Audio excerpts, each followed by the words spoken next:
Welcome to Impact Factor, your weekly dose of commentary on a new medical study. I'm Dr. F. Perry Wilson of the Yale School of Medicine. How many hours are there in a day? I need to ask this question this week because of this study appearing in JAMA Pediatrics, which found that during the pandemic, children were spending, on average, 7.7 hours a day on screens, excluding screens used for schoolwork. I'm literally doing the math here. 24 hours a day, say 8 for sleeping on the low end for the kids in this study, age range 12 to 13 years, 6 for school, 8 watching screens, leaving 2 hours maybe for homework, extracurriculars, going outside, eating food, bathroom stuff, talking to other people. And that's the average. The standard deviation is 6 hours, which means that, 16% of kids are spending more than 13 hours a day on a non-school related screen. I usually describe how the study works before I talk about the results, but I just wanted to get this out there at the beginning. That is a lot of screen time. Right, so here's how the study worked. This is a data set from the Adolescent Brain Cognitive Development Study. It's a long-running, multi-center platform study that conducts a variety of analyses on kids as they develop from age 9 to 20.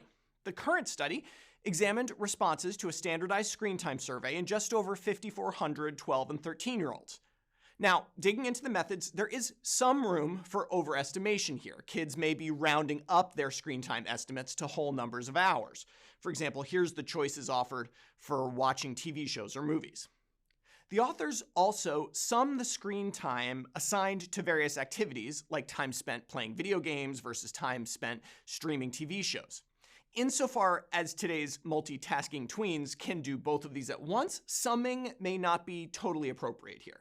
So maybe, at least I hope, these numbers are slightly lower in reality. Even so, the breakdown is interesting. These kids are spending a plurality of their time streaming videos and gaming, with less time than I might have expected on social media, which, honestly, might be a good thing.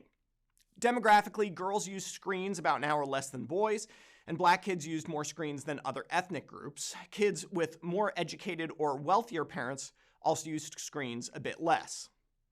To assess the impact of screen use, the researchers looked at mental health questionnaires. After adjustment for demographic and parental factors, kids who used more screens tended to report worse mental health and higher stress levels, less social support, and poorer coping behaviors. Of course, the direction of causality here is anyone's guess.